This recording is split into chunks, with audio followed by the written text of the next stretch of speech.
Welcome to the VoxLore. Our channel produces immersive fantasy audiobooks for entertainment and storytelling enjoyment.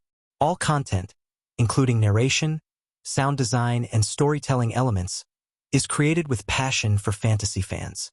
Pride and Prejudice by Jane Austen. Chapter 1. It is a truth universally acknowledged that a single man in possession of a good fortune must be in want of a wife.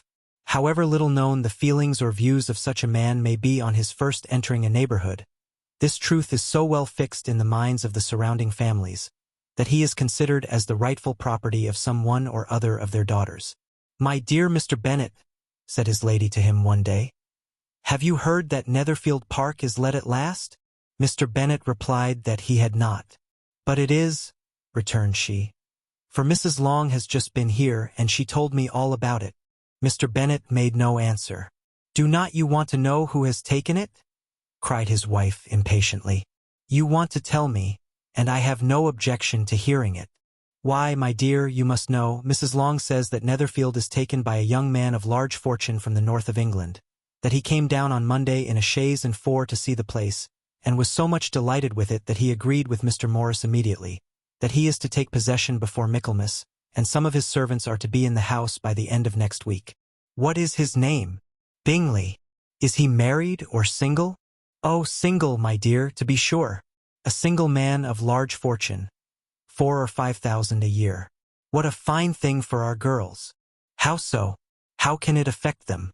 "My dear Mr. Bennet," replied his wife, "how can you be so tiresome? You must know that I am thinking of his marrying one of them." "Is that his design in settling here?" "Design? Nonsense, how can you talk so? But it is very likely that he may fall in love with one of them, and therefore you must visit him as soon as he comes." "I see no occasion for that. You and the girls may go, or you may send them by themselves, which perhaps will be still better, for as you are as handsome as any of them, Mr. Bingley might like you the best of the party." "My dear, you flatter me. I certainly have had my share of beauty, but I do not pretend to be anything extraordinary now. When a woman has 5 grown-up daughters, she ought to give over thinking of her own beauty. In such cases, a woman has not often much beauty to think of. But, my dear, you must indeed go and see Mr. Bingley when he comes into the neighborhood. It is more than I engage for, I assure you. But consider your daughters. Only think what an establishment it would be for one of them. Sir William and Lady Lucas are determined to go, merely on that account. For in general, you know, they visit no newcomers. Indeed you must go, for it will be impossible for us to visit him if you do not. You are over-scrupulous, surely. I dare say Mr. Bingley will be very glad to see you, and I will send a few lines by you to assure him of my hearty consent to his marrying whichever he chooses of the girls, though I must throw in a good word for my little Lizzie. I desire you will do no such thing. Lizzie is not a bit better than the others, and I am sure she is not half so handsome as Jane, nor half so good-humored as Lydia. But you are always giving her the preference." "They have none of them much to recommend them," replied he. "They are all silly and ignorant like other girls, but Lizzie has something more of quickness than her sisters." "Mr. Bennet, how can you abuse your own children in such a way? You take delight in vexing me. You have no compassion on my poor nerves." "You mistake me, my dear. I have a high respect for your nerves. They are my old friends. I have heard you mention them with consideration these 20 years at least. Ah, you do not know what I suffer. But I hope you will get over it, and live to see many young men of 4,000 a year come into the neighborhood. It will be no use to us if 20 such should come, since you will not visit them. Depend upon it, my dear, that when there are 20, I will visit them all." Mr. Bennet was so odd a mixture of quick parts, sarcastic humor, reserve, and caprice, that the experience of 23 years had been insufficient to make his wife understand his character. Her mind was less difficult to develop. She was a woman of mean understanding, little information, and uncertain temper. When she was discontented, she fancied herself nervous. The business of her life was to get her daughters married. Its solace was visiting and news. Chapter 2. R. Bennet was among the earliest of those who waited on Mr. Bingley. He had always intended to visit him, though to the last always assuring his wife that he should not go. Until the evening after the visit was paid, she had no knowledge of it. It was then disclosed in the following manner. Observing his second daughter employed in trimming a hat, he suddenly addressed her with, "I hope Mr. Bingley will like it, Lizzie." "We are not in a way to know what Mr. Bingley likes," said her mother resentfully, "since we are not to visit." "But you forget, mamma," said Elizabeth, "that we shall meet him at the assemblies, and that Mrs. Long has promised to introduce him." "I do not believe Mrs. Long will do any such thing. She has 2 nieces of her own. She is a selfish, hypocritical woman, and I have no opinion of her." "No more have I," said Mr. Bennet, "and I am glad to find that you do not depend on her serving you." Mrs. Bennet deigned not to make any reply, but, unable to contain herself, began scolding one of her daughters. "Don't keep coughing so, Kitty. For heaven's sake, have a little compassion on my nerves. You tear them to pieces." "Kitty has no discretion in her coughs," said her father. "She times them ill."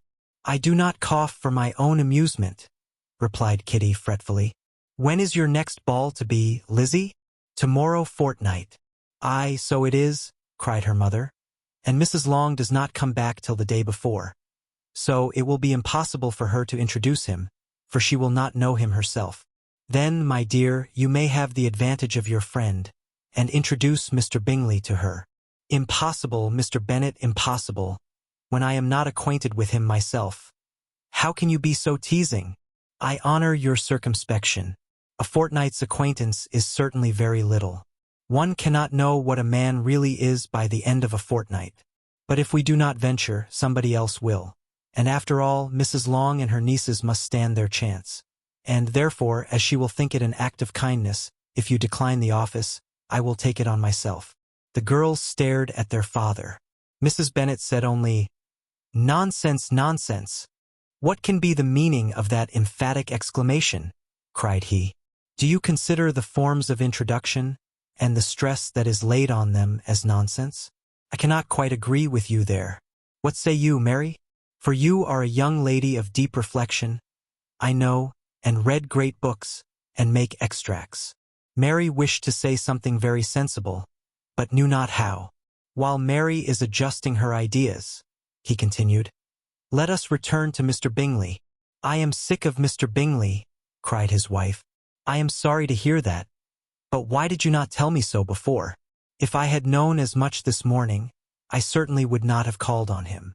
It is very unlucky, but as I have actually paid the visit, we cannot escape the acquaintance now." The astonishment of the ladies was just what he wished, that of Mrs. Bennet perhaps surpassing the rest, though when the first tumult of joy was over, she began to declare that it was what she had expected all the while. "How good it was in you, my dear Mr. Bennet! But I knew I should persuade you at last.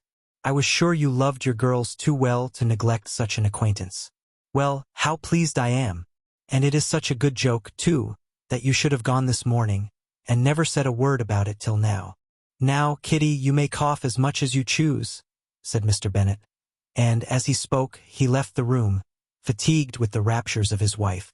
"What an excellent father you have, girls," said she, when the door was shut. "I do not know how you will ever make him amends for his kindness, or me either, for that matter. At our time of life, it is not so pleasant, I can tell you, to be making new acquaintances every day. But for your sakes we would do anything. Lydia, my love, though you are the youngest, I dare say Mr. Bingley will dance with you at the next ball."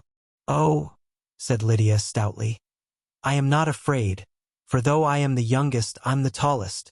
The rest of the evening was spent in conjecturing how soon he would return Mr. Bennet's visit, and determining when they should ask him to dinner. Chapter 3. Not all that Mrs. Bennet, however, with the assistance of her 5 daughters, could ask on the subject, was sufficient to draw from her husband any satisfactory description of Mr. Bingley. They attacked him in various ways, with barefaced questions, ingenious suppositions, and distant surmises. But he eluded the skill of them all, and they were at last obliged to accept the second-hand intelligence of their neighbor, Lady Lucas. Her report was highly favorable. Sir William had been delighted with him. He was quite young, wonderfully handsome, extremely agreeable, and, to crown the whole, he meant to be at the next assembly with a large party. Nothing could be more delightful. To be fond of dancing was a certain step towards falling in love, and very lively hopes of Mr. Bingley's heart were entertained. "If I can but see one of my daughters happily settled at Netherfield," said Mrs. Bennet to her husband, "and all the others equally well married, I shall have nothing to wish for." In a few days Mr. Bingley returned Mr. Bennet's visit, and sat about 10 minutes with him in his library.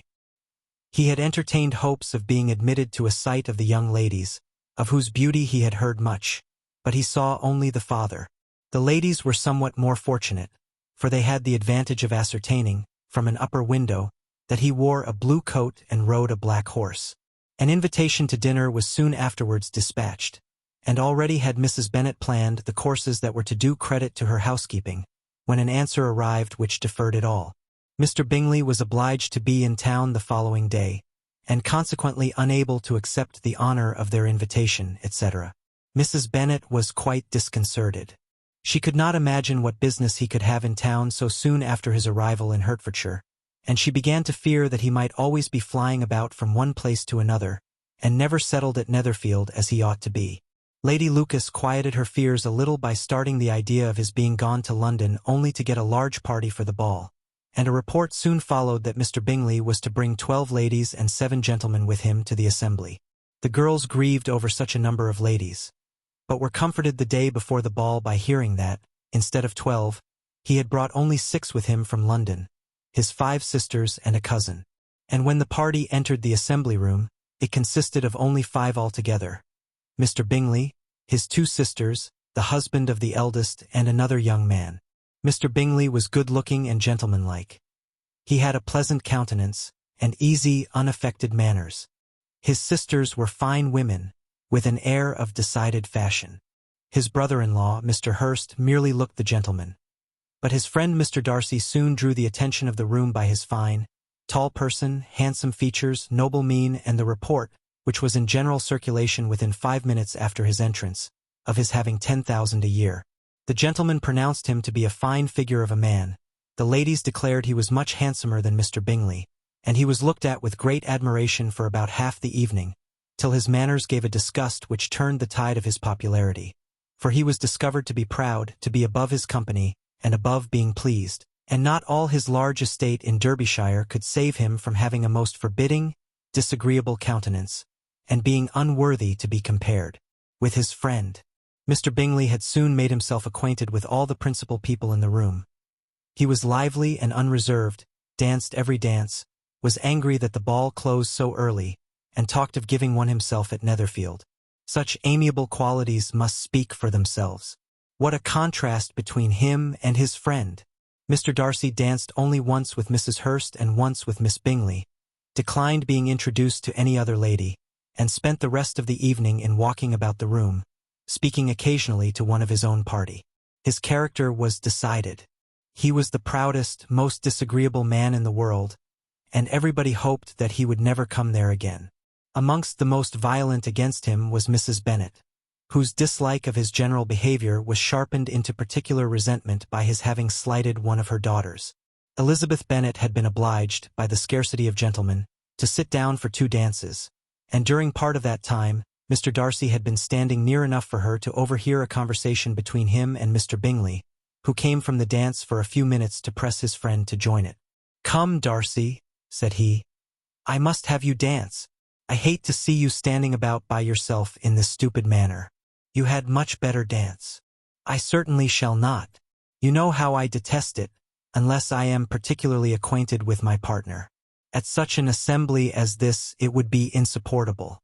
Your sisters are engaged, and there is not another woman in the room whom it would not be a punishment to me to stand up with." "I would not be so fastidious as you are," cried Bingley. "For a kingdom, upon my honor, I never met with so many pleasant girls in my life as I have this evening, and there are several of them, you see, uncommonly pretty." "You are dancing with the only handsome girl in the room," said Mr. Darcy, looking at the eldest Miss Bennet. "Oh, she is the most beautiful creature I ever beheld. But there is one of her sisters sitting down just behind you who is very pretty, and I dare say very agreeable. Do let me ask my partner to introduce you." Which do you mean? And turning round, he looked for a moment at Elizabeth, till, catching her eye, he withdrew his own and coldly said, She is tolerable, but not handsome enough to tempt me, and I am in no humor at present to give consequence to young ladies who are slighted by other men. You had better return to your partner and enjoy her smiles, for you are wasting your time with me. Mr. Bingley followed his advice. Mr. Darcy walked off, and Elizabeth remained with no very cordial feelings towards him. She told the story, however, with great spirit among her friends, for she had a lively, playful disposition, which delighted in anything ridiculous. The evening altogether passed off pleasantly to the whole family. Mrs. Bennet had seen her eldest daughter much admired by the Netherfield party. Mr. Bingley had danced with her twice, and she had been distinguished by his sisters. Jane was as much gratified by this as her mother could be, though in a quieter way. Elizabeth felt Jane's pleasure. Mary had heard herself mentioned to Miss Bingley as the most accomplished girl in the neighborhood, and Catherine and Lydia had been fortunate enough to be never without partners, which was all that they had yet learnt to care for at a ball. They returned, therefore, in good spirits to Longbourn, the village where they lived, and of which they were the principal inhabitants. They found Mr. Bennet still up. With a book, he was regardless of time, and on the present occasion he had a good deal of curiosity as to the event of an evening which had raised such splendid expectations. He had rather hoped that all his wife's views on the stranger would be disappointed, but he soon found that he had a very different story to hear. "Oh, my dear Mr. Bennet," as she entered the room, "we have had a most delightful evening, a most excellent ball. I wish you had been there. Jane was so admired, nothing could be like it. Everybody said how well she looked, and Mr. Bingley thought her quite beautiful and danced with her twice. Only think of that, my dear. He actually danced with her twice, and she was the only creature in the room that he asked a second time. First of all, he asked Miss Lucas. I was so vexed to see him stand up with her, but however, he did not admire her at all. Indeed, nobody can, you know, and he seemed quite struck with Jane as she was going down the dance. So he inquired who she was and got introduced and asked her for the two next. Then, the 2/3 he danced with Miss King, and the 2/4 with Maria Lucas, and the 2/5 with Jane again, and the 2/6 with Lizzie and the Boulanger. If he had had any compassion for me, cried her husband impatiently, he would not have danced half so much. For God's sake, say no more of his partners. Oh, that he had sprained his ankle in the first dance. Oh, my dear, continued Mrs. Bennet, I am quite delighted with him. He is so excessively handsome, and his sisters are charming women. I never in my life saw anything more elegant than their dresses. I dare say the lace upon Mrs. Hurst's gown. Here she was interrupted again. Mr. Bennet protested against any description of finery. She was therefore obliged to seek another branch of the subject, and related, with much bitterness of spirit, and some exaggeration, the shocking rudeness of Mr. Darcy. But I can assure you, she added, that Lizzie does not lose much by not suiting his fancy, for he is a most disagreeable, horrid man, not at all worth pleasing, so high and so conceited, that there was no enduring him. He walked here and he walked there, fancying himself so very great, not handsome enough to dance with. I wish you had been there, my dear, to have given him one of your set-downs. I quite detest the man. Chapter 4. Then Jane and Elizabeth were alone. The former, who had been cautious in her praise of Mr. Bingley before, expressed to her sister how very much she admired him. He is just what a young man ought to be, said she, sensible, good-humored, lively, and I never saw such happy manners, so much ease, with such perfect good breeding. He is also handsome, replied Elizabeth, which a young man ought likewise to be if he possibly can. His character is thereby complete. I was very much flattered by his asking me to dance a second time. I did not expect such a compliment. Did not you? I did for you. But that is one great difference between us. Compliments always take you by surprise, and me never. What could be more natural than his asking you again? He could not help seeing that you were about 5 times as pretty as every other woman in the room. No thanks to his gallantry for that. Well, he certainly is very agreeable, and I give you leave to like him. You have liked many a stupider person. Dear Lizzie, Oh, you are a great deal too apt, to like people in general. You never see a fault in anybody. All the world are good and agreeable in your eyes. I never heard you speak ill of a human being in my life. I would wish not to be hasty in censuring anyone, but I always speak what I think. I know you do, and it is that which makes the wonder. With your good sense, to be so honestly blind to the follies and nonsense of others. Affectation of candor is common enough. One meets with it everywhere. But to be candid without ostentation or design, to take the good of everybody's character and make it still better, and say nothing of the bad, belongs to you alone. And so, you like this man's sisters too, do you? Their manners are not equal to his. Certainly not at first, but they are very pleasing women when you converse with them. Miss Bingley is to live with her brother, and keep his house, and I am much mistaken if we shall not find a very charming neighbor in her. Elizabeth listened in silence, but was not convinced. Their behavior at the assembly had not been calculated to please in general, and with more quickness of observation and less pliancy of temper than her sister, and with a judgment, too, unassailed by any attention to herself, she was very little disposed to approve them. They were, in fact, very fine ladies, not deficient in good humor when they were pleased, nor in the power of being agreeable where they chose it, but proud and conceited. They were rather handsome, had been educated in one of the first private seminaries in town, had a fortune of £20,000, were in the habit of spending more than they ought and of associating with people of rank, and were, therefore, in every respect entitled to think well of themselves and meanly of others. They were of a respectable family in the north of England, a circumstance more deeply impressed on their memories than that their brother's fortune and their own had been acquired by trade. Mr. Bingley inherited property to the amount of nearly £100,000 from his father, who had intended to purchase an estate, but did not live to do it. Mr. Bingley intended it likewise, and sometimes made choice of his county. But, as he was now provided with a good house and the liberty of a manor, it was doubtful to many of those who best knew the easiness of his temper, whether he might not spend the remainder of his days at Netherfield, and leave the next generation to purchase. His sisters were very anxious for his having an estate of his own, but though he was now established only as a tenant, Miss Bingley was by no means unwilling to preside at his table, nor was Mrs. Hurst, who had married a man of more fashion than fortune, less disposed to consider his house as her home when it suited her. Mr. Bingley had not been of age 2 years when he was tempted, by an accidental recommendation, to look at Netherfield House. He did look at it, and into it, for half an hour, was pleased with the situation and the principal rooms, satisfied with what the owner said in its praise, and took it immediately. Between him and Darcy there was a very steady friendship, in spite of a great opposition of character. Bingley was endeared to Darcy by the easiness, openness, and ductility of his temper, though no disposition could offer a greater contrast to his own, and though with his own he never appeared dissatisfied. On the strength of Darcy's regard, Bingley had the firmest reliance, and of his judgment the highest opinion. In understanding, Darcy was the superior. Bingley was by no means deficient, but Darcy was clever. He was at the same time haughty, reserved, and fastidious, and his manners, though well-bred, were not inviting. In that respect his friend had greatly the advantage. Bingley was sure of being liked wherever he appeared. Darcy was continually giving offence. The manner in which they spoke of the Meryton Assembly was sufficiently characteristic. Bingley had never met with pleasanter people or prettier girls in his life. Everybody had been most kind and attentive to him.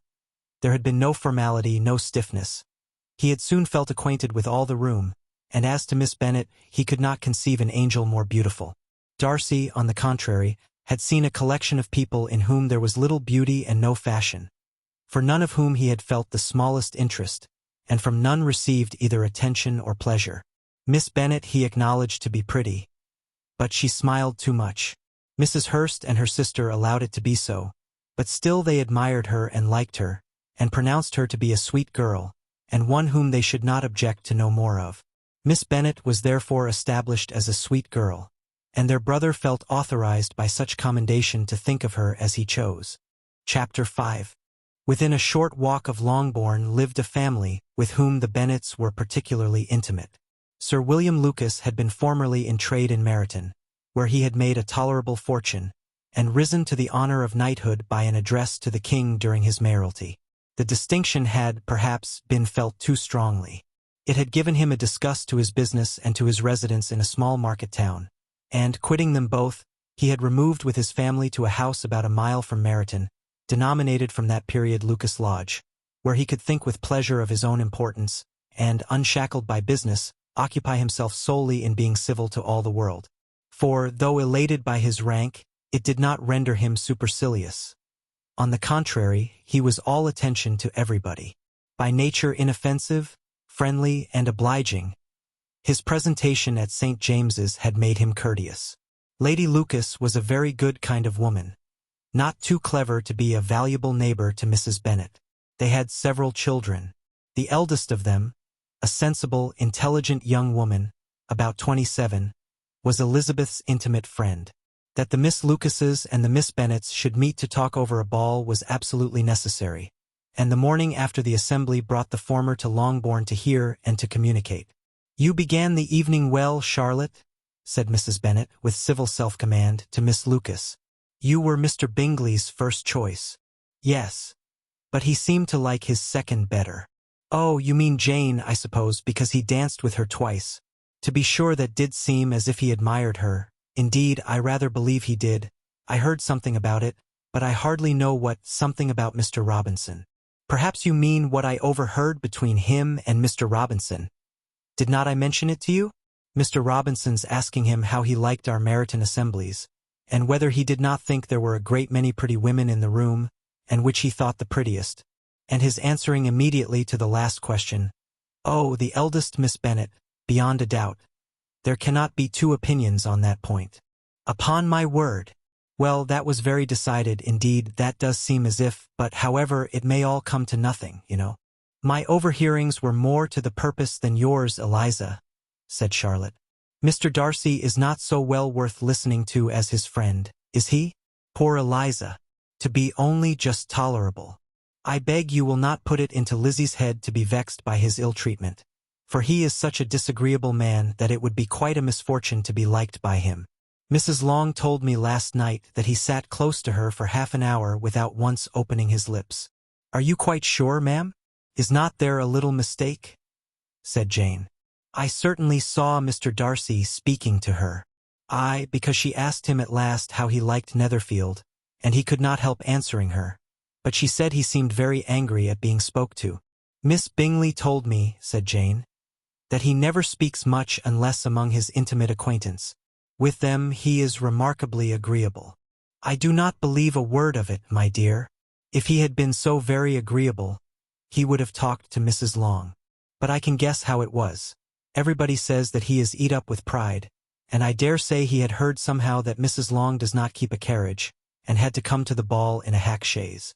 "I do not mind his not talking to Mrs. Long," said Miss Lucas, "but I wish he had danced with Eliza." "Another time, Lizzie," said her mother. "I would not dance with him if I were you. I believe, ma'am, I may safely promise you never to dance with him." "His pride," said Miss Lucas, "does not offend me so much as pride often does, because there is an excuse for it. One cannot wonder that so very fine a young man, with family, fortune, everything in his favor, should think highly of himself. If I may so express it, he has a right to be proud." "That is very true," replied Elizabeth, "and I could easily forgive his pride if he had not mortified mine." "Pride," observed Mary, who piqued herself upon the solidity of her reflections, "is a very common failing, I believe. By all that I have ever read, I am convinced that it is very common indeed, that human nature is particularly prone to it, and that there are very few of us who do not cherish a feeling of self-complacency on the score of some quality or other, real or imaginary. Vanity and pride are different things, though the words are often used synonymously. A person may be proud without being vain. Pride relates more to our opinion of ourselves, vanity to what we would have others think of us. "If I were as rich as Mr. Darcy," cried a young Lucas, who came with his sisters, "I should not care how proud I was. I would keep a pack of foxhounds, and drink a bottle of wine every day." "Then you would drink a great deal more than you ought," said Mrs. Bennet. "And if I were to see you at it, I should take away your bottle directly." The boy protested that she should not. She continued to declare that she would, and the argument ended only with the visit. Chapter 6. The ladies of Longbourn soon waited on those of Netherfield. The visit was returned in due form.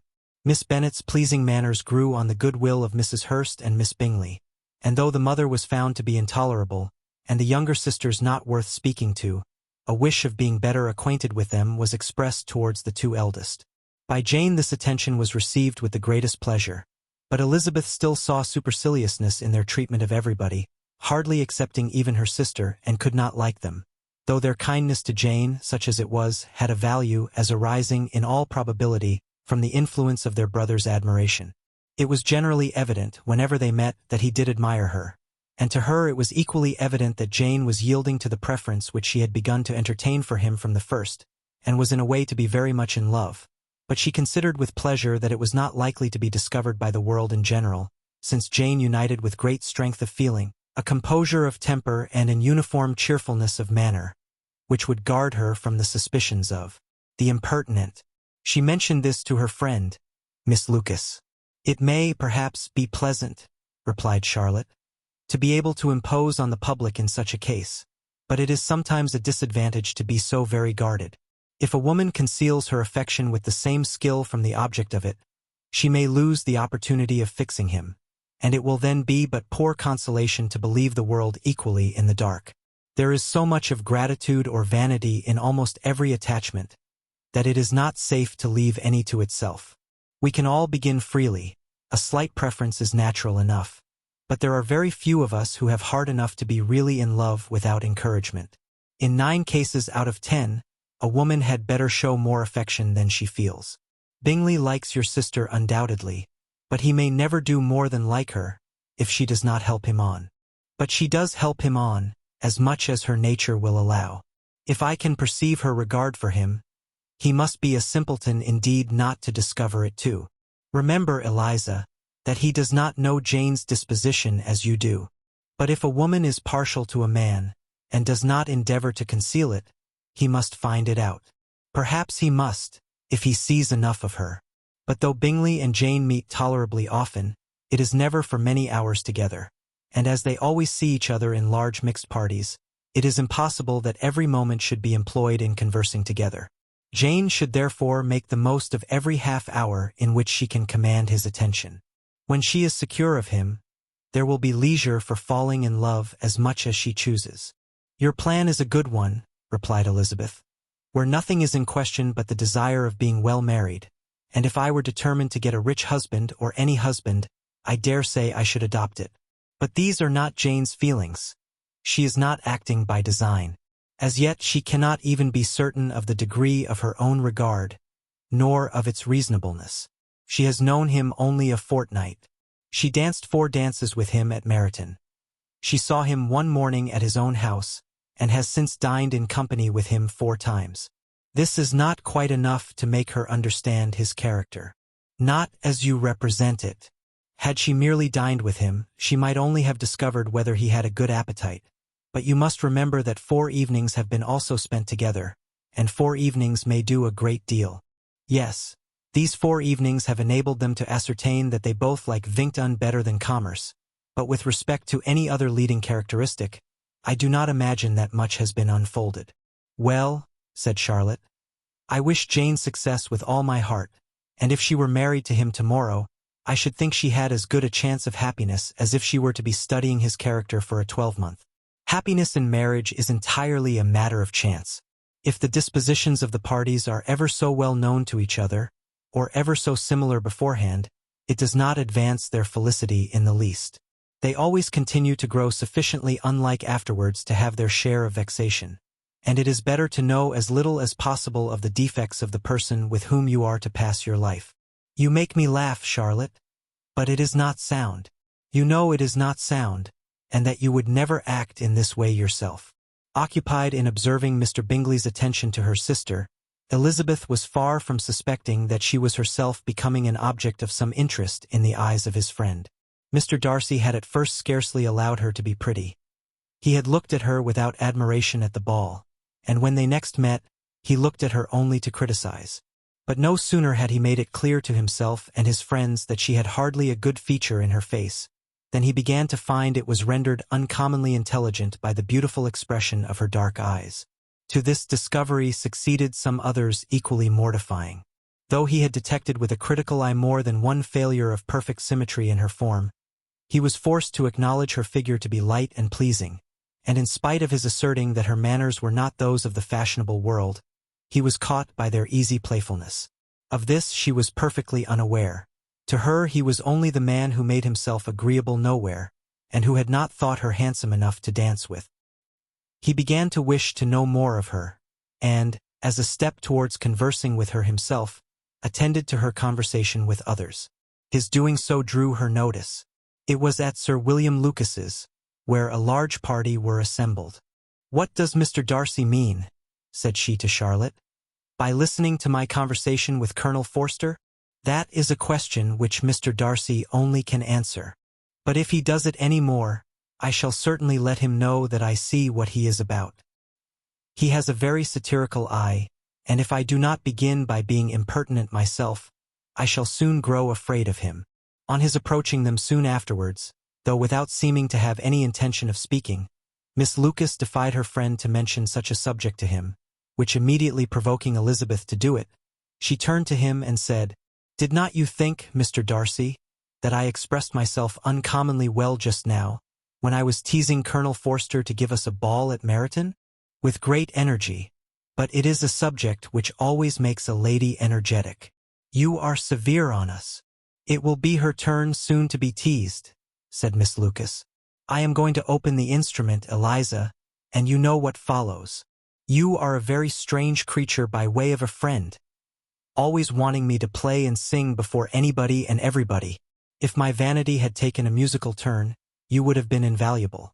But as it is, I would really rather not sit down before those who must be in the habit of hearing the very best performers." On Miss Lucas's persevering, however, she added, "Very well. If it must be so, it must," and gravely glancing at Mr. Darcy. "There is a very fine old saying, which everybody here is of course familiar with, 'Keep your breath to cool your porridge,' and I shall keep mine to swell my song." Her performance was pleasing, though by no means capital. After a song or two, and before she could reply to the entreaties of several that she would sing again, she was eagerly succeeded at the instrument by her sister Mary, who having, in consequence of being the only plain one in the family, worked hard for knowledge and accomplishments, was always impatient for display. Mary had neither genius nor taste, and though vanity had given her application, it had given her likewise a pedantic air and conceited manner, which would have injured a higher degree of excellence than she had reached. Elizabeth, easy and unaffected, had been listened to with much more pleasure, though not playing half so well, and Mary, at the end of a long concerto, was glad to purchase praise and gratitude by Scotch and Irish airs, at the request of her younger sisters, who with some of the Lucases and 2 or 3 officers, joined eagerly in dancing at one end of the room. Mr. Darcy stood near them in silent indignation at such a mode of passing the evening, to the exclusion of all conversation, and was too much engrossed by his own thoughts to perceive that Sir William Lucas was his neighbor, till Sir William thus began. "What a charming amusement for young people this is, Mr. Darcy. There is nothing like dancing, after all. I consider it as one of the first refinements of polished societies." "Certainly, sir, and it has the advantage also of being in vogue amongst the less polished societies of the world. Every savage can dance." Sir William only smiled. "Your friend performs delightfully," he continued after a pause on seeing Bingley join the group, "and I doubt not that you are an adept in the science yourself, Mr. Darcy. You saw me dance at Meryton, I believe, sir?" "Yes, indeed, and received no inconsiderable pleasure from the sight." "Do you often dance at St. James's?" "Never, sir." "Do you not think it would be a proper compliment to the place?" "It is a compliment which I never pay to any place if I can avoid it." "You have a house in town, I conclude?" Mr. Darcy bowed. "I had once some thoughts of fixing in town myself, for I am fond of superior society, but I did not feel quite certain that the air of London would agree with Lady Lucas." He paused in hopes of an answer, but his companion was not disposed to make any, and Elizabeth at that instant moving towards them, he was struck with the notion of doing a very gallant thing, and called out to her, "My dear Miss Eliza, why are not you dancing? Mr. Darcy, you must allow me to present this young lady to you as a very desirable partner. You cannot refuse to dance, I am sure, when so much beauty is before you." And, taking her hand, he would have given it to Mr. Darcy, who, though extremely surprised, was not unwilling to receive it, when she instantly drew back and said with some discomposure to Sir William, "Indeed, sir, I have not the least intention of dancing. I entreat you not to suppose that I moved this way in order to beg for a partner." Mr. Darcy, with grave propriety, requested to be allowed the honor of her hand, but in vain. Elizabeth was determined, nor did Sir William at all shake her purpose by his attempt at persuasion. "You excel so much in the dance, Miss Eliza, that it is cruel to deny me the happiness of seeing you, and though this gentleman dislikes the amusement in general, he can have no objection, I am sure, to oblige us for 1/2 hour." "Mr. Darcy is all politeness," said Elizabeth, smiling. "He is, indeed, but considering the inducement, my dear Miss Eliza, we cannot wonder at his complaisance. For who would object to such a partner?" Elizabeth looked archly, and turned away. Her resistance had not injured her with the gentleman, and he was thinking of her with some complacency, when thus accosted by Miss Bingley. "I can guess the subject of your reverie." "I should imagine not. You are considering how insupportable it would be to pass many evenings in this manner, in such society, and, indeed, I am quite of your opinion. I was never more annoyed. The insipidity, and yet the noise, the nothingness, and yet the self-importance of all these people. What would I give to hear your strictures on them? Your conjecture is totally wrong, I assure you. My mind was more agreeably engaged. I have been meditating on the very great pleasure which a pair of fine eyes in the face of a pretty woman can bestow."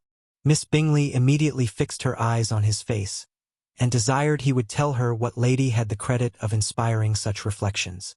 Mr. Darcy replied, with great intrepidity, "Miss Elizabeth Bennet." "Miss Elizabeth Bennet," repeated Miss Bingley. "I am all astonishment. How long has she been such a favorite?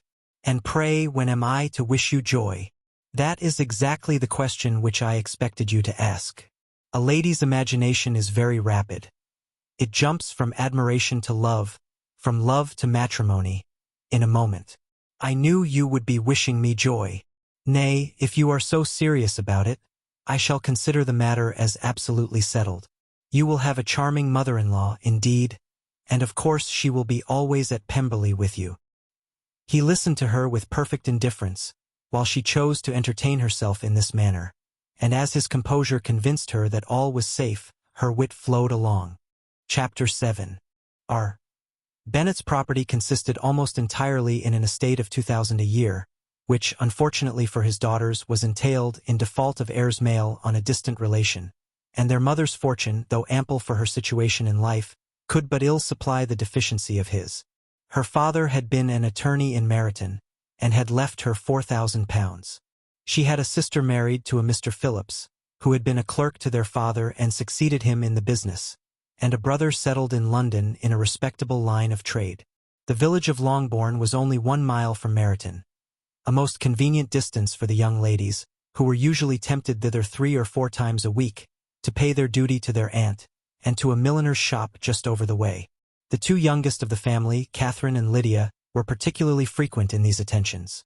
Their minds were more vacant than their sisters', and when nothing better offered, a walk to Meryton was necessary to amuse their morning hours and furnish conversation for the evening. And however bare of news the country in general might be, they always contrived to learn some from their aunt. At present, indeed, they were well supplied both with news and happiness by the recent arrival of a militia regiment in the neighborhood. It was to remain the whole winter, and Meryton was the headquarters. Their visits to Mrs. Phillips were now productive of the most interesting intelligence. Every day added something to their knowledge of the officers' names and connections. Their lodgings were not long a secret, and at length they began to know the officers themselves. Mr. Phillips visited them all, and this opened to his nieces a source of felicity unknown before. They could talk of nothing but officers, and Mr. Bingley's large fortune, the mention of which gave animation to their mother, was worthless in their eyes when opposed to the regimentals of an ensign. After listening one morning to their effusions on this subject, Mr. Bennet coolly observed, "From all that I can collect by your manner of talking, you must be two of the silliest girls in the country. I have suspected it some time, but I am now convinced." Catherine was disconcerted and made no answer. But Lydia, with perfect indifference, continued to express her admiration of Captain Carter, and her hope of seeing him in the course of the day, as he was going the next morning to London. "I am astonished, my dear," said Mrs. Bennet, "that you should be so ready to think your own children silly. If I wish to think slightingly of anybody's children, it should not be of my own, however. If my children are silly, I must hope to be always sensible of it. Yes, but as it happens, they are all of them very clever. This is the only point, I flatter myself, on which we do not agree. I had hoped that our sentiments coincided in every particular, but I must so far differ from you as to think our two youngest daughters uncommonly foolish. My dear Mr. Bennet, you must not expect such girls to have the sense of their father and mother. When they get to our age, I dare say they will not think about officers any more than we do. I remember the time when I liked a red coat myself very well, and indeed so I do still at my heart, and if a smart young colonel with 5,000 or 6,000 a year should want one of my girls, I shall not say nay to him, and I thought Colonel Forster looked very becoming the other night at Sir William's in his regimentals." "Mamma," cried Lydia, "my aunt says that Colonel Forster and Captain Carter do not go so often to Miss Watson's as they did when they first came. She sees them now very often standing in Clark's library." Mrs. Bennet was prevented replying by the entrance of the footman with a note for Miss Bennet. It came from Netherfield, and the servant waited for an answer. Mrs. Bennet's eyes sparkled with pleasure, and she was eagerly calling out, while her daughter read, "Well, Jane, who is it from? What is it about? What does he say? Well, Jane, make haste and tell us. Make haste, my love." "It is from Miss Bingley," said Jane, and then read it aloud. "My dear friend, if you are not so compassionate as to dine today with Louisa and me, we shall be in danger of hating each other for the rest of our lives. For a whole day's tete-a-tete between two women can never end without a quarrel. Come as soon as you can on the receipt of this. My brother and the gentlemen are to dine with the officers. Yours ever, Caroline Bingley." "With the officers?" cried Lydia. "I wonder my aunt did not tell us of that." "Dining out," said Mrs. Bennet. "That is very unlucky. Can I have the carriage?" said Jane. "No, my dear, you had better go on horseback, because it seems likely to rain, and then you must stay all night." "That would be a good scheme," said Elizabeth, "if you were sure that they would not offer to send her home." "Oh, but the gentlemen will have Mr. Bingley's chaise to go to Meryton, and the Hursts have no horses to theirs. I had much rather go in the coach." "But, my dear, your father cannot spare the horses, I am sure. They are wanted in the farm, Mr. Bennet, are not they? They are wanted in the farm much oftener than I can get them." "But if you have got them today," said Elizabeth, "my mother's purpose will be answered." She did at last extort from her father an acknowledgment that the horses were engaged. Jane was therefore obliged to go on horseback, and her mother attended her to the door with many cheerful prognostics of a bad day. Her hopes were answered. Jane had not been gone long before it rained hard. Her sisters were uneasy for her, but her mother was delighted. The rain continued the whole evening without intermission. Jane certainly could not come back. "This was a lucky idea of mine indeed," said Mrs. Bennet more than once, as if the credit of making it rain were all her own. Till the next morning, however, she was not aware of all the felicity of her contrivance. Breakfast was scarcely over when a servant from Netherfield brought the following note for Elizabeth. "My dearest Lizzie, I find myself very unwell this morning, which, I suppose, is to be imputed to my getting wet through yesterday. My kind friends will not hear of my returning home till I am better. They insist also on my seeing Mr. Jones, therefore do not be alarmed if you should hear of his having been to me and, excepting a sore throat and a headache, there is not much the matter with me. Yours, etc." "Well, my dear," said Mr. Bennet, when Elizabeth had read the note aloud, "if your daughter should have a dangerous fit of illness, if she should die, it would be a comfort to know that it was all in pursuit of Mr. Bingley, and under your orders. Oh, I am not at all afraid of her dying. People do not die of little trifling colds. She will be taken good care of. As long as she stays there, it is all very well. I would go and see her if I could have the carriage. Elizabeth, feeling really anxious, determined to go to her, though the carriage was not to be had. And as she was no horsewoman, walking was her only alternative. She declared her resolution. "How can you be so silly?" cried her mother. "As to think of such a thing in all this dirt. You will not be fit to be seen when you get there. I shall be very fit to see Jane, which is all I want." "Is this a hint to me, Lizzie?" said her father. "To send for the horses?" "No, indeed. I do not wish to avoid the walk. The distance is nothing when one has a motive. Only 3 miles. I shall be back by dinner." "I admire the activity of your benevolence," observed Mary. "But every impulse of feeling should be guided by reason, and, in my opinion, exertion should always be in proportion to what is required." "We will go as far as Meryton with you," said Catherine and Lydia. Elizabeth accepted their company, and the 3 young ladies set off together. "If we make haste," said Lydia as they walked along, "perhaps we may see something of Captain Carter before he goes." In Meryton they parted. The 2 youngest repaired to the lodgings of one of the officers' wives, and Elizabeth continued her walk alone, crossing field after field at a quick pace, jumping over stiles and springing over puddles, with impatient activity, and finding herself at last within view of the house, with weary ankles, dirty stockings, and a face glowing with the warmth of exercise. She was shown into the breakfast parlor, where all but Jane were assembled, and where her appearance created a great deal of surprise. That she should have walked 3 miles so early in the day in such dirty weather, and by herself, was almost incredible to Mrs. Hurst and Miss Bingley, and Elizabeth was convinced that they held her in contempt for it. She was received, however, very politely by them, and in their brother's manners there was something better than politeness. There was good humor and kindness.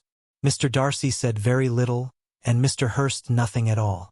The former was divided between admiration of the brilliancy which exercise had given to her complexion and doubt as to the occasions justifying her coming so far alone. The latter was thinking only of his breakfast. Her inquiries after her sister were not very favorably answered. Miss Bennet had slept ill, and though up, was very feverish, and not well enough to leave her room. Elizabeth was glad to be taken to her immediately, and Jane, who had only been withheld by the fear of giving alarm or inconvenience, from expressing in her note how much she longed for such a visit, was delighted at her entrance. She was not equal, however, to much conversation, and when Miss Bingley left them together, could attempt little beside expressions of gratitude for the extraordinary kindness she was treated with. Elizabeth silently attended her. The apothecary came. When breakfast was over, they were joined by the sisters, and Elizabeth began to like them herself, when she saw how much affection and solicitude they showed for Jane. The apothecary came, and having examined his patient said, as might be supposed, that she had caught a violent cold, and that they must endeavor to get the better of it. Advised her to return to bed and promised her some draughts. The advice was followed readily, for the feverish symptoms increased, and her head ached acutely. Elizabeth did not quit her room for a moment, nor were the other ladies often absent. The gentlemen being out, they had in fact nothing to do elsewhere. When the clock struck 3, Elizabeth felt that she must go, and very unwillingly said so. Miss Bingley offered her the carriage, and she only wanted a little pressing to accept it, when Jane testified such concern at parting with her that Miss Bingley was obliged to convert the offer of the chaise into an invitation to remain at Netherfield for the present. Elizabeth most thankfully consented, and a servant was dispatched to Longbourn, to acquaint the family with her stay, and bring back a supply of clothes. Chapter 8. At 5 o'clock the 2 ladies retired to dress, and at 6:30 Elizabeth was summoned to dinner. To the civil inquiries which then poured in, and amongst which she had the pleasure of distinguishing the much superior solicitude of Mr. Bingley, she could not make a very favorable answer. Jane was by no means better. The sisters, on hearing this, repeated 3 or 4 times how much they were grieved, how shocking it was to have a bad cold, and how excessively they disliked being ill themselves, and then thought no more of the matter, and their indifference towards Jane, when not immediately before them, restored Elizabeth to the enjoyment of all her original dislike. Their brother, indeed, was the only one of the party whom she could regard with any complacency. His anxiety for Jane was evident, and his attentions to herself most pleasing, and they prevented her feeling herself so much an intruder as she believed she was considered by the others. She had very little notice from any but him. Miss Bingley was engrossed by Mr. Darcy, her sister scarcely less so, and as for Mr. Hurst, by whom Elizabeth sat, he was an indolent man who lived only to eat, drink, and play at cards, who, when he found her prefer a plain dish to a ragout, had nothing to say to her. When dinner was over, she returned directly to Jane, and Miss Bingley began abusing her as soon as she was out of the room. Her manners were pronounced to be very bad indeed, a mixture of pride and impertinence. She had no conversation, no style, no taste, no beauty. Mrs. Hurst thought the same and added, "She has nothing, in short, to recommend her, but being an excellent walker. I shall never forget her appearance this morning. She really looked almost wild." "She did indeed, Louisa. I could hardly keep my countenance. Very nonsensical to come at all. Why must she be scampering about the country? Because her sister had a cold. Her hair so untidy, so blousy. Yes, and her petticoat. I hope you saw her petticoat, 6 inches deep in mud, I am absolutely certain, and the gown which had been let down to hide it not doing its office." "Your picture may be very exact, Louisa," said Bingley, "but this was all lost upon me. I thought Miss Elizabeth Bennet looked remarkably well when she came into the room this morning. Her dirty petticoat quite escaped my notice."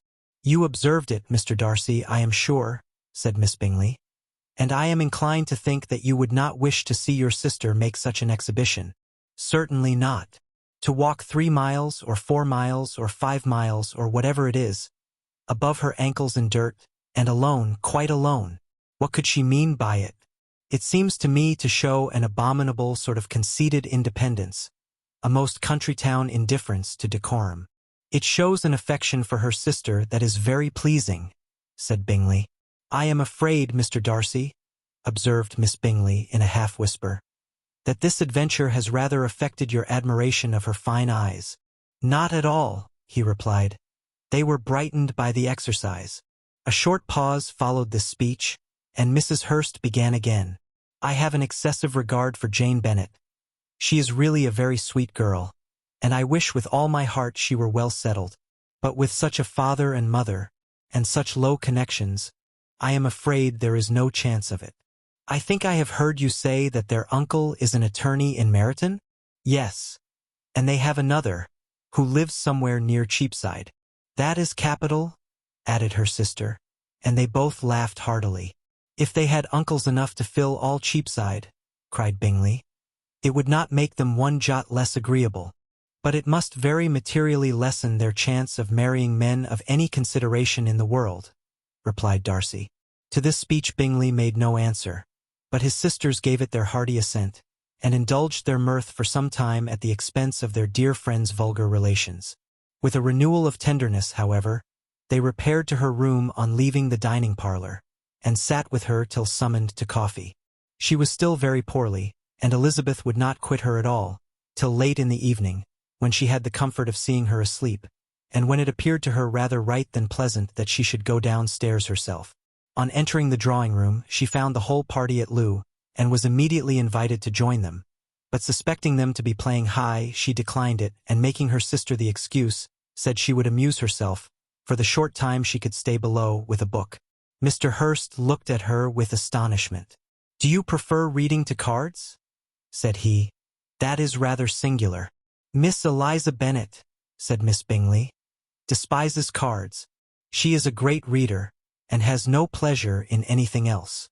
"I deserve neither such praise nor such censure," cried Elizabeth. "I am not a great reader, and I have pleasure in many things." "In nursing your sister I am sure you have pleasure," said Bingley, "and I hope it will soon be increased by seeing her quite well." Elizabeth thanked him from her heart, and then walked towards a table where a few books were lying. He immediately offered to fetch her others, all that his library afforded. "And I wish my collection were larger for your benefit and my own credit, but I am an idle fellow, and though I have not many, I have more than I ever looked into." Elizabeth assured him that she could suit herself perfectly with those in the room. "I am astonished," said Miss Bingley, That my father should have left so small a collection of books. What a delightful library you have at Pemberley, Mr. Darcy. It ought to be good, he replied. It has been the work of many generations. And then you have added so much to it yourself. You are always buying books. I cannot comprehend the neglect of a family library in such days as these. Neglect. I am sure you neglect nothing that can add to the beauties of that noble place. Charles, when you build your house, I wish it may be half as delightful as Pemberley. I wish it may. But I would really advise you to make your purchase in that neighborhood, and take Pemberley for a kind of model. There is not a finer county in England than Derbyshire. With all my heart, I will buy Pemberley itself if Darcy will sell it. I am talking of possibilities, Charles. Upon my word, Caroline, I should think it more possible to get Pemberley by purchase than by imitation. Elizabeth was so much caught by what passed, as to leave her very little attention for her book, and soon laying it wholly aside, she drew near the card table, and stationed herself between Mr. Bingley and his eldest sister, to observe the game. "Is Miss Darcy much grown since the spring?" said Miss Bingley. "Will she be as tall as I am?" "I think she will. She is now about Miss Elizabeth Bennet's height, or rather taller. How I long to see her again! I never met with anybody who delighted me so much. Such a countenance, such manners, and so extremely accomplished for her age. Her performance on the pianoforte is exquisite."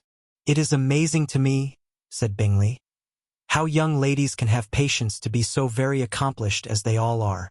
"All young ladies accomplished? My dear Charles, what do you mean?" "Yes, all of them, I think. They all paint tables, cover screens, and net purses. I scarcely know anyone who cannot do all this, and I am sure I never heard a young lady spoken of for the first time, without being informed that she was very accomplished." "Your list of the common extent of accomplishments," said Darcy, "has too much truth. The word is applied to many a woman who deserves it no otherwise than by netting a purse or covering a screen. But I am very far from agreeing with you in your estimation of ladies in general. I cannot boast of knowing more than half a dozen in the whole range of my acquaintance that are really accomplished." "Nor I am sure," said Miss Bingley. "Then," observed Elizabeth, "you must comprehend a great deal in your idea of an accomplished woman." "Yes, I do comprehend a great deal in it." "Oh, certainly," cried his faithful assistant. "No one can be really esteemed accomplished who does not greatly surpass what is usually met with. A woman must have a thorough knowledge of music, singing, drawing, dancing, and the modern languages to deserve the word. And, besides all this, she must possess a certain something in her air and manner of walking, the tone of her voice, her address and expressions, or the word will be but half deserved. All this she must possess," added Darcy, "and to all she must yet add something more substantial in the improvement of her mind by extensive reading. I am no longer surprised at your knowing only 6 accomplished women. I rather wonder now at your knowing any. Are you so severe upon your own sex as to doubt the possibility of all this? I never saw such a woman. I never saw such capacity, and taste, and application, and elegance, as you describe united." Mrs. Hurst and Miss Bingley both cried out against the injustice of her implied doubt, and were both protesting that they knew many women who answered this description, when Mr. Hurst called them to order, with bitter complaints of their inattention to what was going forward. As all conversation was thereby at an end, Elizabeth soon afterwards left the room. "Eliza Bennet," said Miss Bingley, when the door was closed on her, "is one of those young ladies who seek to recommend themselves to the other sex by undervaluing their own, and with many men I dare say it succeeds. But in my opinion it is a paltry device, a very mean art." "Undoubtedly," replied Darcy, to whom this remark was chiefly addressed. "There is meanness in all the arts which ladies sometimes condescend to employ for captivation. Whatever bears affinity to cunning is despicable." Miss Bingley was not so entirely satisfied with this reply as to continue the subject. Elizabeth joined them again only to say that her sister was worse, and that she could not leave her. Bingley urged Mr. Jones's being sent for immediately, while his sisters, convinced that no country advice could be of any service, recommended an express to town for one of the most eminent physicians.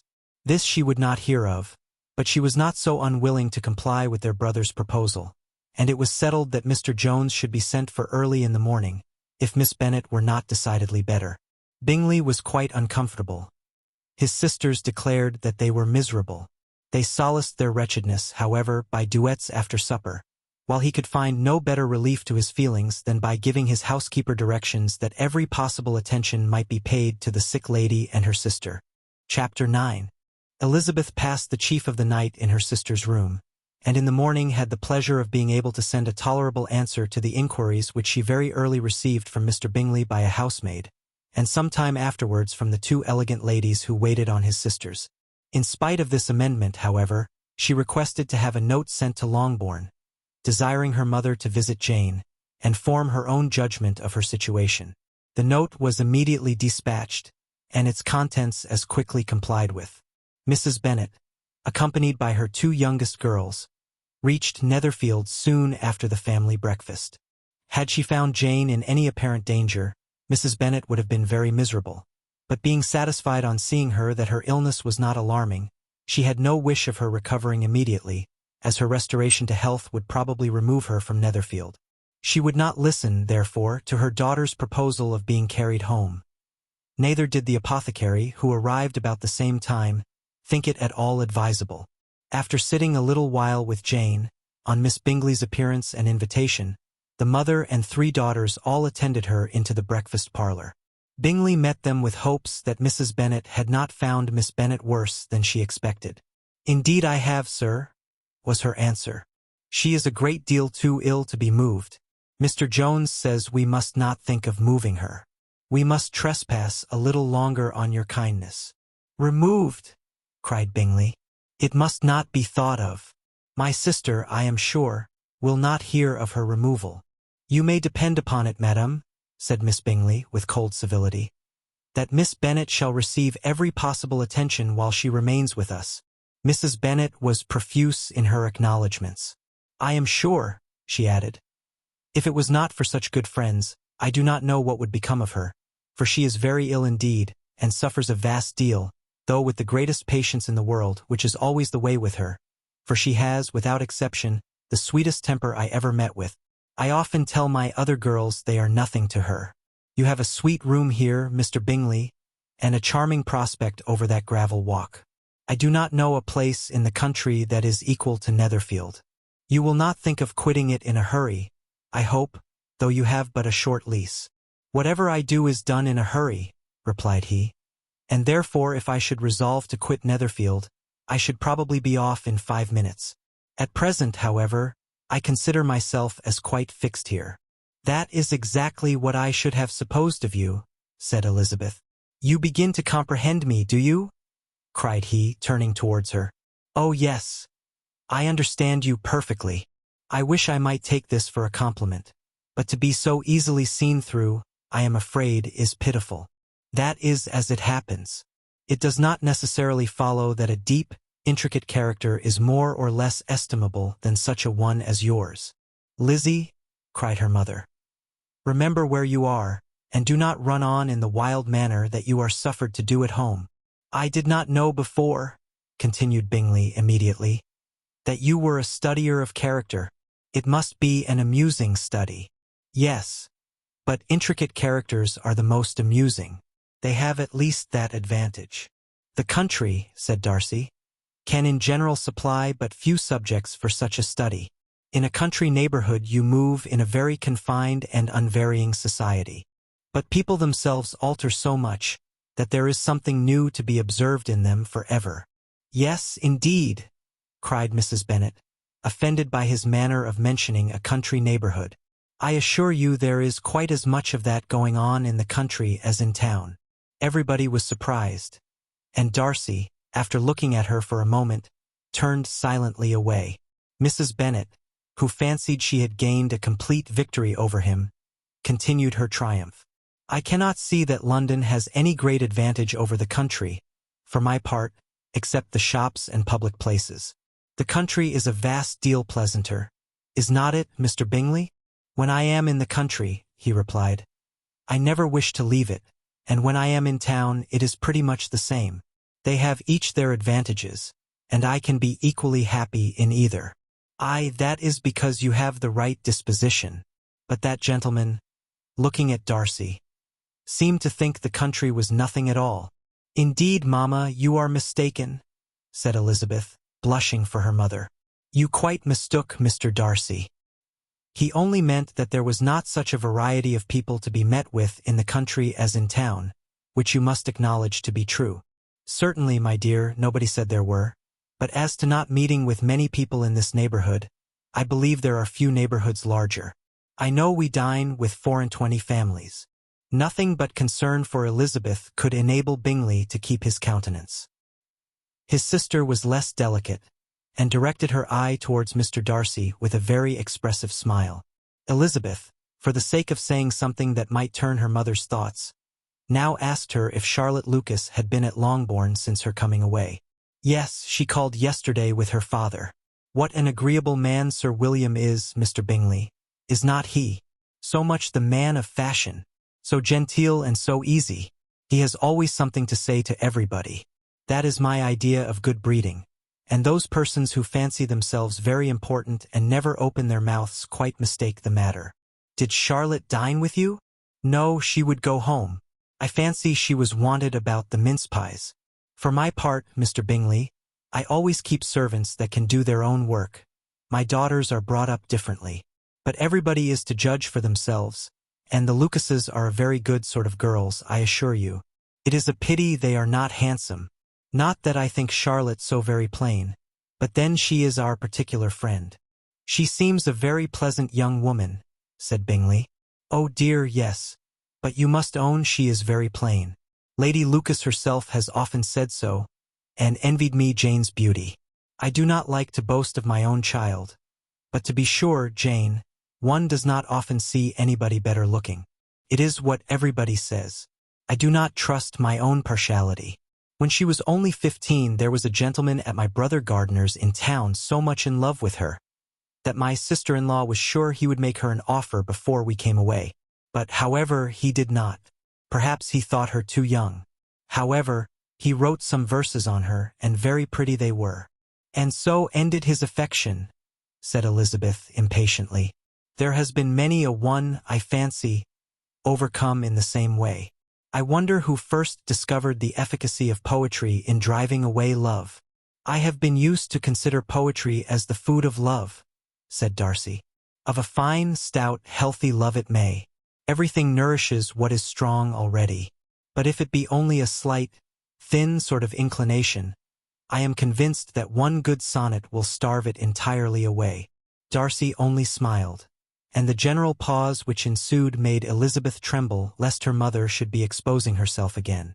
She longed to speak, but could think of nothing to say, and after a short silence Mrs. Bennet began repeating her thanks to Mr. Bingley for his kindness to Jane, with an apology for troubling him also with Lizzie. Mr. Bingley was unaffectedly civil in his answer, and forced his younger sister to be civil also, and say what the occasion required. She performed her part, indeed, without much graciousness, but Mrs. Bennet was satisfied, and soon afterwards ordered her carriage. Upon this signal, the youngest of her daughters put herself forward. The two girls had been whispering to each other during the whole visit, and the result of it was that the youngest should tax Mr. Bingley with having promised on his first coming into the country to give a ball at Netherfield. Lydia was a stout, well-grown girl of 15, with a fine complexion and good-humored countenance. A favorite with her mother, whose affection had brought her into public at an early age. She had high animal spirits, and a sort of natural self-consequence, which the attentions of the officers, to whom her uncle's good dinners and her own easy manners recommended her, had increased into assurance. She was very equal, therefore, to address Mr. Bingley on the subject of the ball, and abruptly reminded him of his promise, adding that it would be the most shameful thing in the world if he did not keep it. His answer to this sudden attack was delightful to her mother's ear. I am perfectly ready, I assure you, to keep my engagement, and when your sister is recovered you shall, if you please, name the very day of the ball. But you would not wish to be dancing while she is ill. Lydia declared herself satisfied. Oh yes, it would be much better to wait till Jane was well, and by that time, most likely, Captain Carter would be at Meryton again. And when you have given your ball, she added. I shall insist on their giving one also. I shall tell Colonel Forster it will be quite a shame if he does not. Mrs. Bennet and her daughters then departed, and Elizabeth returned instantly to Jane, leaving her own and her relations' behavior to the remarks of the two ladies and Mr. Darcy, the latter of whom, however, could not be prevailed on to join in their censure of her, in spite of all Miss Bingley's witticisms on fine eyes. Chapter 10. The day passed much as the day before had done. Mrs. Hurst and Miss Bingley had spent some hours of the morning with the invalid, who continued, though slowly, to mend. And in the evening Elizabeth joined their party in the drawing-room. The loo table, however, did not appear. Mr. Darcy was writing, and Miss Bingley, seated near him, was watching the progress of his letter, and repeatedly calling off his attention by messages to his sister.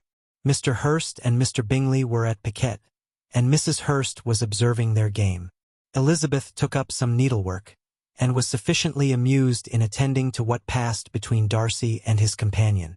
The perpetual commendations of the lady either on his handwriting, or on the evenness of his lines, or on the length of his letter, with the perfect unconcern with which her praises were received, formed a curious dialogue, and was exactly in unison with her opinion of each. How delighted Miss Darcy will be to receive such a letter! He made no answer. You write uncommonly fast. You are mistaken. I write rather slowly. How many letters you must have occasion to write in the course of a year. Letters of business, too. How odious I should think them. It is fortunate, then, that they fall to my lot instead of to yours. Pray tell your sister that I long to see her. I have already told her so once, by your desire. I am afraid you do not like your pen. Let me mend it for you. I mend pens remarkably well. Thank you, but I always mend my own. How can you contrive to write so even? He was silent. Tell your sister I am delighted to hear of her improvement on the harp, and pray let her know that I am quite in raptures with her beautiful little design for a table, and I think it infinitely superior to Miss Grantley's. Will you give me leave to defer your raptures till I write again? At present I have not room to do them justice. Oh, it is of no consequence. I shall see her in January. But do you always write such charming long letters to her, Mr. Darcy? They are generally long, but whether always charming, it is not for me to determine. It is a rule with me, that a person who can write a long letter with ease cannot write ill. That will not do for a compliment to Darcy, Caroline, cried her brother, because he does not write with ease. He studies too much for words of 4 syllables. Do not you, Darcy? My style of writing is very different from yours. Oh, cried Miss Bingley, Charles writes in the most careless way imaginable. He leaves out half his words, and blots the rest. My ideas flow so rapidly that I have not time to express them, by which means my letters sometimes convey no ideas at all to my correspondents. Your humility, Mr. Bingley, said Elizabeth, must disarm reproof. Nothing is more deceitful, said Darcy, than the appearance of humility. It is often only carelessness of opinion, and sometimes an indirect boast. And which of the two do you call my little recent piece of modesty? The indirect boast, for you are really proud of your defects in writing, because you consider them as proceeding from a rapidity of thought and carelessness of execution, which, if not estimable, you think at least highly interesting. The power of doing anything with quickness is always much prized by the possessor, and often without any attention to the imperfection of the performance. When you told Mrs. Bennet this morning that if you ever resolved on quitting Netherfield you should be gone in 5 minutes, you meant it to be a sort of panegyric of compliment to yourself. And yet what is there so very laudable in a precipitance which must leave very necessary business undone, and can be of no real advantage to yourself or anyone else? Nay, cried Bingley, this is too much, to remember at night all the foolish things that were said in the morning. And yet, upon my honor, I believed what I said of myself to be true, and I believe it at this moment. At least, therefore, I did not assume the character of needless precipitance merely to show off before the ladies. I dare say you believed it, but I am by no means convinced that you would be gone with such celerity. Your conduct would be quite as dependent on chance as that of any man I know, and if, as you were mounting your horse, a friend were to say, Bingley, you had better stay till next week, You would probably do it, you would probably not go, and, at another word, might stay a month. You have only proved by this, cried Elizabeth, that Mr. Bingley did not do justice to his own disposition. You have shown him off now much more than he did himself. I am exceedingly gratified, said Bingley, by your converting what my friend says into a compliment on the sweetness of my temper. But I am afraid you are giving it a turn which that gentleman did by no means intend, for he would certainly think the better of me if, under such a circumstance, I were to give a flat denial and ride off as fast as I could. Would Mr. Darcy then consider the rashness of your original intention as atoned for by your obstinacy in adhering to it? Upon my word, I cannot exactly explain the matter. Darcy must speak for himself. You expect me to account for opinions which you choose to call mine, but which I have never acknowledged. Allowing the case, however, to stand according to your representation, you must remember, Miss Bennet, that the friend who is supposed to desire his return to the house, and the delay of his plan, has merely desired it, asked it without offering one argument in favor of its propriety. To yield readily, easily, to the persuasion of a friend is no merit with you. To yield without conviction is no compliment to the understanding of either. You appear to me, Mr. Darcy, to allow nothing for the influence of friendship and affection. A regard for the requester would often make one readily yield to a request, without waiting for arguments to reason one into it. I am not particularly speaking of such a case as you have supposed about Mr. Bingley. We may as well wait, perhaps, till the circumstance occurs, before we discuss the discretion of his behavior thereupon. But in general and ordinary cases, between friend and friend, where one of them is desired by the other to change a resolution of no very great moment, should you think ill of that person for complying with the desire, without waiting to be argued into it? Will it not be advisable, before we proceed on this subject, to arrange with rather more precision the degree of importance which is to appertain to this request, as well as the degree of intimacy subsisting between the parties? By all means, cried Bingley. Let us hear all the particulars, not forgetting their comparative height and size, for that will have more weight in the argument, Miss Bennet, than you may be aware of. I assure you that if Darcy were not such a great tall fellow, in comparison with myself, I should not pay him half so much deference.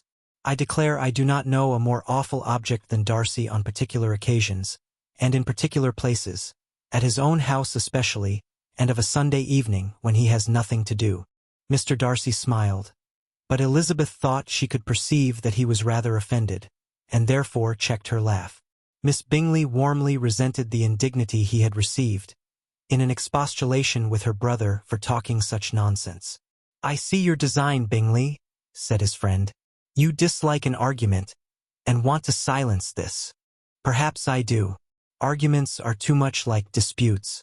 If you and Miss Bennet will defer yours till I am out of the room, I shall be very thankful, and then you may say whatever you like of me. What you ask, said Elizabeth, is no sacrifice on my side, and Mr. Darcy had much better finish his letter. Mr. Darcy took her advice, and did finish his letter. When that business was over, he applied to Miss Bingley and Elizabeth for the indulgence of some music. Miss Bingley moved with alacrity to the pianoforte, and after a polite request that Elizabeth would lead the way, which the other as politely and more earnestly negatived, she seated herself. Mrs. Hurst sang with her sister, and while they were thus employed, Elizabeth could not help observing, as she turned over some music books that lay on the instrument, how frequently Mr. Darcy's eyes were fixed on her. She hardly knew how to suppose that she could be an object of admiration to so great a man, and yet that he should look at her because he disliked her was still more strange. She could only imagine, however, at last, that she drew his notice because there was something about her more wrong and reprehensible, according to his ideas of right, than in any other person present. The supposition did not pain her. She liked him too little to care for his approbation.